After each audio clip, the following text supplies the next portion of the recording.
Hello students, I am your English teacher Divya Shrivastava and today in English grammar we are going to start a new first chapter and the name of this chapter is future tense. आज हम future tense पढ़ने वाले हैं.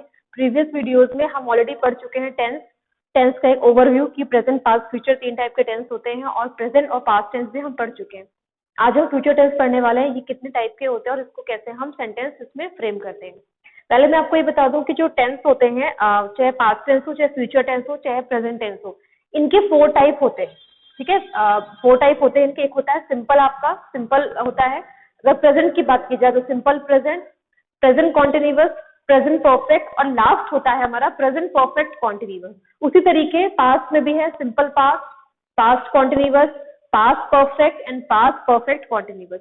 Future में भी यही चीज है, लेकिन हमारे जो कोर्स में है यानी कि आपके जो बुक में है तो उसमें हमारा 2 ही टाइप दिया है. आज हमको इसमें फ्यूचर टेंस से केवल 2 ही टाइप पढ़ने हैं. एक हमारा है सिंपल फ्यूचर टेंस और एक हमारा है future continuous tense. Future perfect और फ्यूचर परफेक्ट कॉन्टिन्यूअस हमारे सिलेबस में नहीं है तो इसको हम नहीं पढ़ेंगे. ठीक है, सबसे पहले बात करते हैं फ्यूचर टेंस की. फ्यूचर टेंस क्या होता है मैंने आपको ऑलरेडी बताया है. It is used to express an action will take place in future. यानी कि जो कोई भी एक्टिविटी है, कोई भी एक्शन है जो फ्यूचर में परफॉर्म होने वाला है. कोई ऐसा इंसिडेंट है, कोई भी एक्शन है, कोई भी एक्टिविटी है जो फ्यूचर में होगी.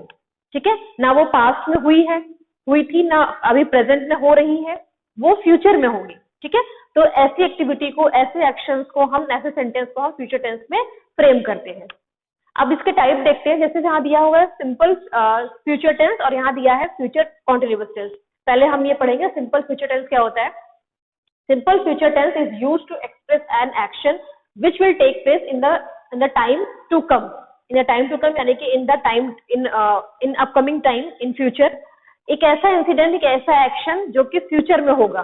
ठीक है, जो अभी हुआ नहीं है, वो काम अभी तक पूरा नहीं हुआ है, वो फ्यूचर में होगा. तो ऐसे सेंटेंस को हम फ्यूचर टेंस में फ्रेम करेंगे. ठीक है, अब इसमें क्या है, फ्यूचर टेंस हम जब भी बनाते हैं, फ्यूचर मतलब आने वाला कल, अपकमिंग डे, है ना.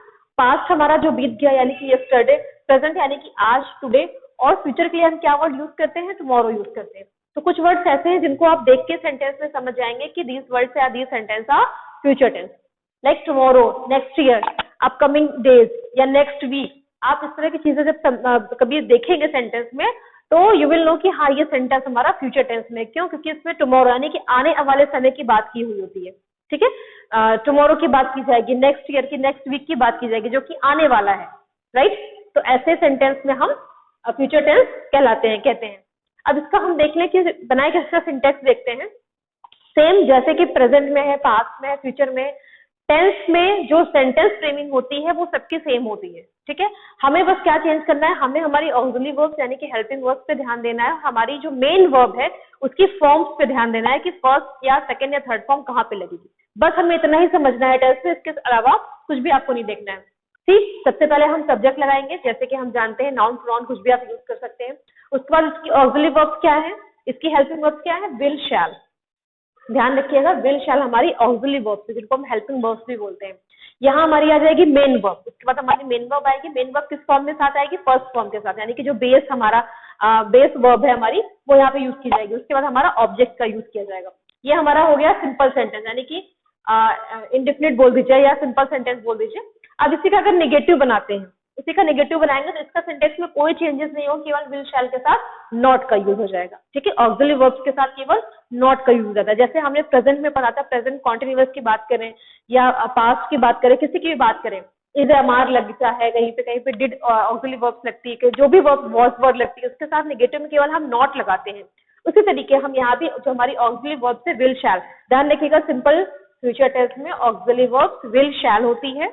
सिंपल इंडेफिनिट में इसमें सिंपली केवल हम इसको ऐसे फ्रेम करेंगे. और निगेटिव, क्योंकि निगेटिव मतलब होता है नकारात्मक, यानी कि वो सेंटेंस हमारा निगेटिव हो गया है. निगेटिव में क्या करेंगे हम, नॉट, नो, नेवर का यूज करते हैं. तो यहाँ पे हम विल, शैल के साथ नॉट का यूज करेंगे तो ये सेंटेंस हमारा निगेटिव हो जाएगा. अब अगर हम बात करें इंट्रोगेटिव की, ये हमारा निगेटिव हो गया है.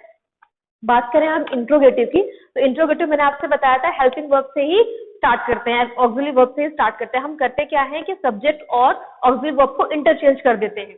ठीक है, यानी कि जो सब्जेक्ट हमारा है जो कि पहले आता था वो हमारा बाद में आ जाएगा और जो सब्जेक्ट के बाद हमारा विल शैल यानी कि जो ऑक्सिलरी वर्ब्स आती है उनको हम पहले कर देंगे, ठीक है। लेकिन यहाँ पे क्वेश्चन क्या है, यहाँ पे क्वेश्चन की तरफ पुटअप होगा क्योंकि ये इंट्रोगेटिव सेंटेंस रहेगा, यानी कि इसमें क्वेश्चन पूछा जाएगा, तो यहाँ पे क्वेश्चन मार्क जरूर आएगा। विल शैल आएगा ऑक्सिलरी वर्ब, उसके बाद हम सब्जेक्ट लिखेंगे, फिर हमारा उसी तरीके सेम वर्ब की फर्स्ट फॉर्म देन ऑब्जेक्ट, और लास्ट में हम क्वेश्चन मार्क लगा देंगे। ये हमारा हो जाएगा इंट्रोगेटिव सेंटेंस हो जाएगा। अब इसको एग्जांपल के साथ क्लियर करते हैं। अच्छा, एक चीज ध्यान रखिएगा, जैसे मैंने आपको बताया है कि हेल्पिंग वर्ब्स किस नाउन के साथ क्या जाएंगे, जैसे हमारा सब्जेक्ट्स होते हैं, सिंगुलर सब्जेक्ट्स होते हैं, प्लूरल सब्जेक्ट्स होते हैं, तो हमने आपको बताया किसके साथ क्या जाएगा। तो हमें ध्यान रखना है कि हमारा जो शैल जाता है, हमारा जो शैल जाएगा ये हमारा केवल आई और वी के साथ जाएगा। ध्यान रखिएगा, जो शैल का यहाँ जो ऑक्सिलरी वर्ब दी है विल और शैल, शैल का यूज केवल आई और वी के साथ होगा, और बाकी जितनी हमारी वो है जैसे कि ही, शी, इट, यू, दे, इनके साथ हमेशा हम विल का यूज करेंगे। ये आपको ध्यान रखना है कि कौन सी ऑक्सिलरी वर्ब किस नाउन के साथ, किस सब्जेक्ट के साथ जाएगी, किस प्रोनाउन के साथ लगेगी, ठीक है। तो यहाँ पे एग्जाम्पल के साथ क्लियर करते हैं। देखिए पहला एग्जाम्पल हम देखते हैं, आई शैल रीड न्यूज़पेपर टुमारो। आई शैल रीड, अब देखिए तो यहाँ पे आई है, सब्जेक्ट हमारा यहाँ पे आई है, ठीक है। तो आई के साथ हम कौन से ऑक्सिलरी वर्ब्स यूज करेंगे, आई के साथ हमेशा हम शैल का यूज करते हैं। तो I shall read newspaper tomorrow, आप सेंटेंस पढ़ के यू कैन आइडेंटिफाई दैट कि it is a future simple future tense. By, क्योंकि यहाँ पे हमने टुमारो का यूज किया, टुमारो मतलब कल, आने वाला कल, अपकमिंग डे, राइट। तो टुमारो यानी कि सेंटेंस हमारा फ्यूचर टेंस में है। अब फ्यूचर में तो है, लेकिन कैसे इसका मीनिंग की अगर बात करें तो I shall read newspaper tomorrow, मैं कल अखबार पढ़ूंगी। मैंने अभी अखबार पढ़ा नहीं है, मतलब मैंने अभी अखबार ना मैं पढ़ रही हूँ ना मैंने अखबार पढ़ा, मैं इन फ्यूचर में अखबार पढ़ूंगी, यानी कि मैं कल अखबार पढ़ूंगी, ठीक है। आई शैल रीड न्यूज़पेपर टुमारो, मैं कल न्यूज़पेपर पढ़ूंगी, मैं बता रही हूँ आपको, ठीक है। यहाँ पे बताया जा रहा है कि आई शैल रीड न्यूज़पेपर टुमारो, मैं कल अखबार पढ़ूंगी। इसका देखिए यहाँ पे क्या है, यहाँ पे सब्जेक्ट आया है, सब्जेक्ट के बाद विल शैल में हमने शैल का यूज किया है, उसके बाद मैंने वर्ब की फर्स्ट फॉर्म लगा दी है, क्या हो गया, पढ़ना। कौन सा काम यहाँ पे, कौन सा वर्ब हो रहा है, पढ़ना, रीड। रीड हमारी मेन वर्ब हो गई, उस पर हमारा ऑब्जेक्ट आ जाएगा न्यूज़पेपर टुमारो, ठीक है। अब इसी का अगर निगेटिव देखते हैं, इसी को अगर हम निगेटिव बना देते हैं, क्या हो जाएगा, I shall not read the newspaper tomorrow, मैं कल अखबार नहीं पढ़ूंगी, मैं कल अखबार नहीं पढ़ूंगी। आई शैल, शैल के बाद क्या लग जाएगा, हमारा नॉट का यूज हो जाएगा। नॉट का मतलब ये होता है कि यहाँ पे निगेटिव सेंटेंस हो गया है। देन वर्ब हमारी वैसे लगेगी रीड एंड देन ऑब्जेक्ट। अब इसी का अगर इंट्रोगेटिव बनाते हैं, यहाँ पे क्या हो जाएगा, शैल विल पहले यूज होगा ऑक्सिलरी वर्ब, आई के साथ क्या जाएगा, शैल जाएगा। तो शैल आई रीड न्यूज़पेपर टुमारो, क्या मैं कल अखबार पढ़ूंगी। अब यहाँ पे ये क्वेश्चन हो रहा है, ठीक है, यहाँ पे क्वेश्चन पुटअप किया जा रहा है, यहाँ पे क्वेश्चन पूछा जा रहा है क्या मैं कल अखबार पढ़ूंगी, राइट। तो देखिए इसका मतलब भी धीमे धीमे चेंज होता है, जैसे कि हमारा असर्टिव यानी कि इंडेफिनिट है, तो इसका सेंटेंस दूसरे तरीके से फ्रेम होगा, मीनिंग दूसरा निकलेगा। अब इस सेंटेंस को अगर निगेटिव कर देंगे तो यहाँ पे नॉट के साथ आ जाएगा, और अगर ये इंट्रोगेटिव है तो यानी कि क्वेश्चन पुटअप किया जा रहा है कि क्या मैं कल अखबार पढ़ूंगी, यहाँ पे परमिशन ली जा रही है, या क्वेश्चन पुटअप किया जा रहा है कि क्या मैं कल अखबार पढ़ूंगी। तो हमारा ये शैल से स्टार्ट होगा, क्यों, क्योंकि आई है, आई के साथ शैल जाता है। अच्छा, यहाँ पे अगर ही शी इट होता, आई की जगह अगर ही शी इट होता, या यू दे होता, या किसी का नेम होता, ठीक है, कोई भी सिंगुलर नाउन होता, तो हम विल का यूज करते हैं। हमेशा ध्यान रखिए केवल आई वी के साथ शैल लगेगा और बाकी सबके साथ हमारा विल जाएगा। तो अगर यहाँ पे ही शी इट होता, किसी का नेम होता, तो हम विल का यूज करते हैं। मान लीजिए सपोज राम है, राम, तो राम के साथ यहाँ पे विल जाएगा, Ram will read newspaper tomorrow, Ram कल अखबार पढ़ेगा। निगेटिव हो जाएगा तो Ram will not read newspaper tomorrow. अब इसी को अगर इंट्रोगेटिव बनाएंगे तो क्या हो जाएगा, will Ram read newspaper tomorrow, ठीक है, यानी कि ऑक्सिलरी वर्ब पहले लग जाएगी। आई होप आपको ये क्लियर हो गया होगा, सिंपल सेंटेंस कैसे बनाते हैं असर्टिव, और निगेटिव का कैसे फ्रेम करते हैं, और इंट्रोगेटिव कैसे फ्रेम करते हैं। इंट्रोगेटिव में यही करना है कि हमें सब्जेक्ट और ऑक्सिलरी वर्ब्स को हमें इंटरचेंज कर देना, उनकी प्लेस को हमें चेंज कर देना है, ठीक है।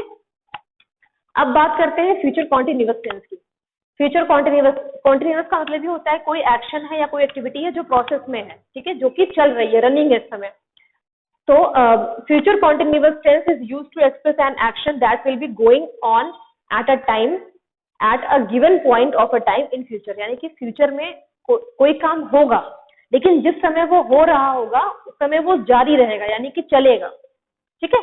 कोई काम फ्यूचर में होगा, यहाँ तो ये भी, इसमें भी ये चीज बताई गई है कि कोई काम फ्यूचर में होगा, लेकिन जिस समय इन फ्यूचर में वो काम, वो एक्टिविटी हो रही होगी, वो प्रोसेस में होगी, वो उस समय रनिंग होगी, चल रही होगी, ठीक है। ये डिफरेंस होता है हमारा सिंपल और प्रेजेंट कॉन्टिन्यूअस में, कि हमारा जो एक्टिविटी है, जो एक्शन है, वो प्रोसेस में है, वो रनिंग में है, वो चल रही है।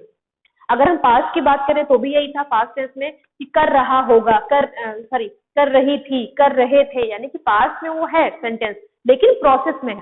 प्रेजेंट में भी अगर वो चीज होती है तो मतलब उस टाइम पे वो चल रही होती है, प्रोसेस में होती है, कर रहा है, कर रही है।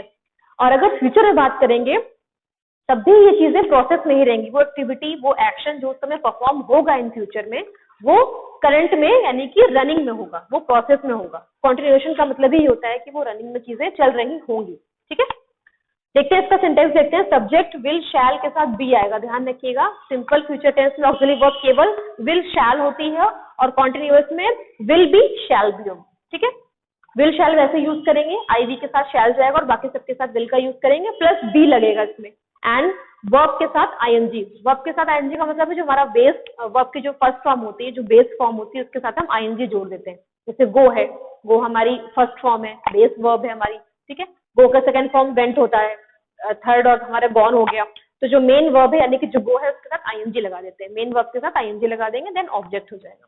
कॉन्टिन्यूअस में कोई भी आप कॉन्टिन्यूअस टेंस पढ़ रहे हो, अगर पास्ट कॉन्टिन्यूअस पढ़ रहे हो या प्रेजेंट कॉन्टिन्यूअस पढ़ रहे हो, ऑक्सिलरी वर्ब चेंज होती है लेकिन मेन वर्ब के साथ आईएनजी ही लगता है। ठीक है, अगर आप पास्ट की बात कर रहे हैं तो भी वॉज के साथ आईएनजी लगेगा, वॉज गोइंग।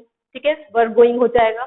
अगर इज एम आर है, अगर प्रेजेंट कॉन्टिन्यूअस की बात कर रहे हैं जिसकी auxiliary verb is am are होती है, उसके साथ भी मेन वर्ब के साथ हम आईएनजी ही लगाते हैं। और अगर फ्यूचर की बात की जाए तो विल शैल बी के साथ भी हम आईएनजी का ही यूज करेंगे मेन वर्ब में। ठीक है, अब इसी का निगेटिव में सेम करना है, सब्जेक्ट ऑक्सिलरी वर्ब विल शैल, उसके बाद नॉट आ जाएगा, उसके बाद बी आएगा। ध्यान रखिएगा जो हमारी ऑक्सिलरी वर्ब है यहाँ पे विल बी शैल बी, अगर इसका निगेटिव जब सेंटेंस होगा तो नॉट इन लोग के बीच में आएगा, यानी कि will not be, shall not be, फिर मेन वर्ब के साथ आईएनजी, देन ऑब्जेक्ट।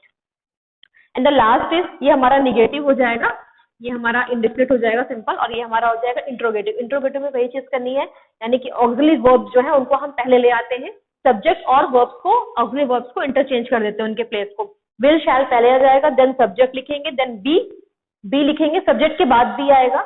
इसकी जो मेन ऑक्सिलरी वर्ब है विल बी शैल बी है, तो विल शैल पहले लिखेंगे, फिर सब्जेक्ट लिखेंगे, देन बी लिखते हैं, देन मेन वर्ब में ING, then object, but then question mark. ध्यान रखिएगा इंट्रोगेटिव सेंटेंस में क्वेश्चन मार्क लगाना मस्ट है, अगर आप क्वेश्चन मार्क नहीं लगा रहे हो तो आपका सेंटेंस गलत हो जाएगा। अब इसका एग्जाम्पल लिखते हैं, Ram will be completing his assignment. Ram will be completing assignment, Ram अपना असाइनमेंट पूरा कर रहा होगा। ठीक है, होगा वो फ्यूचर में, ये जो राम है जो वर्क करेगा ये फ्यूचर में कंप्लीट करेगा, अपना जो वर्क है वो इन फ्यूचर में करेगा, लेकिन जिस समय वो कर रहा होगा एट दैट टाइम वो काम कर रहा होगा, वो काम प्रोसेस में होगा, कंटिन्यूएशन में होगा। Ram will be completing his assignment, Ram अपना काम पूरा, असाइनमेंट पूरा कर रहा होगा। अब इसी का अगर निगेटिव की बात की जाए, Ram will not be completing his assignment, Ram अपना काम पूरा नहीं कर रहा होगा, क्योंकि नॉट आ गया तो ये हमारा क्या हो गया, निगेटिव आ गया। ठीक है, यहाँ पे राम है, राम के साथ इसलिए मैंने विल लगाया है, आई और वी होता तो शैल लगता, तो राम विल, अब विल के बाद क्या लगा देंगे, नॉट लगा देंगे, नॉट आ जाएगा, देन हमारा बी आ जाएगा। अब यहाँ पे काम क्या हो रहा है, पूरा करना, मेन वर्ब हमारा कंप्लीट है, कंप्लीट के साथ क्या लगा देंगे, आईएनजी, तो कंप्लीटिंग हो जाएगा, then object his assignment. Ram will not be completing his assignment, Ram अपना काम पूरा नहीं कर रहा होगा, ये हमारा निगेटिव सेंटेंस हो गया। अब इसी को अगर इंट्रोगेटिव में चेंज करते हैं, क्या करेंगे, सब्जेक्ट और ऑक्सिलरी वर्ब को इंटरचेंज कर देते हैं, यानी कि जो विल शैल है वो पहले आ जाएगा, अब क्योंकि राम है तो विल आएगा पहले। Will Ram be completing assignment, क्या वो अपना काम पूरा कर रहा होगा। देखिए ऊपर के सेंटेंस में बताया जा रहा है कि वो अपना काम पूरा कर रहा होगा या वो अपना काम पूरा नहीं कर रहा होगा, लेकिन इसमें क्या है, इसमें क्वेश्चन किया जा रहा है, will Ram B completing his assignment, क्या वो अपना काम पूरा कर रहा होगा, इसमें क्वेश्चन पुटअप किया जा रहा है। ठीक है, तो और यहाँ पे लास्ट में क्वेश्चन मार्क भी आपको लगाना कंपलसरी है। तो will Ram B completing his assignment, ये हमारा इंट्रोगेटिव सेंटेंस है, यहाँ पे हमने विल का यूज किया है, उसके बाद हमारा सब्जेक्ट आया, उसके बाद हमारा बी आया है, उसके बाद हमारा मेन वर्ब आया जिसके साथ हमने आईएनजी का यूज किया है, देन हमारा ऑब्जेक्ट, देन क्वेश्चन। ठीक है, तो ये हमारा स्ट्रक्चर है, ये हमारा सिंटेक्स है। अगर आपने इसको पढ़ लिया, इसको आपने समझ लिया, तो देन आपको कोई प्रॉब्लम आगे नहीं होगी सेंटेंस फ्रेम करने में, चाहे वो आपका इंडेफिनिट हो, चाहे आपका निगेटिव सेंटेंस जा रहा हो, चाहे आपका इंट्रोगेटिव सेंटेंस हो, आपको उसमें प्रॉब्लम नहीं होने वाली अगर आप ये सिंटेक्स को, इसको स्ट्रक्चर को समझ लेते हैं। ठीक है, आपको बस यही ध्यान रखना है कि मेन वर्ब हमारी ऑक्सिलरी वर्ब क्या जाती है, सिंपल फ्यूचर में जैसे विल शैल जाएगी, इसमें हमारा विल भी शैल भी जाती है, इसके साथ वर्ब में केवल फर्स्ट फॉर्म लगेगी, इसमें वर्ब के साथ हमारी आईएनजी ऐड होगा, और बाकी जो एग्जांपल है वो आपके सामने, आपको ऐसे ही इसको कंप्लीट करना है। ठीक है, आपको इसमें देखना है कैसे सिंपल सेंटेंस फ्रेम होते हैं, कैसे नेगेटिव होते हैं, उसी सेंटेंस को, उस एग्जांपल को मैंने आपको 3 तरह से समझा दिया ताकि आपको क्लियर हो जाए कि कैसे हम सिंपल सेंटेंस फ्रेम करेंगे, कैसे उसी का नेगेटिव बनेगा और कैसे उसी का इंट्रोगेटिव सेंटेंस बनेगा। ठीक है, तो आई होप आपको आपके कोर्स में केवल 2 ही ये टाइप है, आपको फ्यूचर परफेक्ट और फ्यूचर परफेक्ट कॉन्टिन्यूअस नहीं पढ़ना है, ये आपके सिलेबस में नहीं है, मे बी नेक्स्ट क्लास में आपका हो, जब आप नेक्स्ट स्टैंडर्ड में जाएंगे। तो ये this chapter future tense is almost completed here. I hope आपको चैप्टर समझ में आएगा, इसके एक्सरसाइज में आपको असाइनमेंट में आगे करा दूंगी। Okay, thank you students.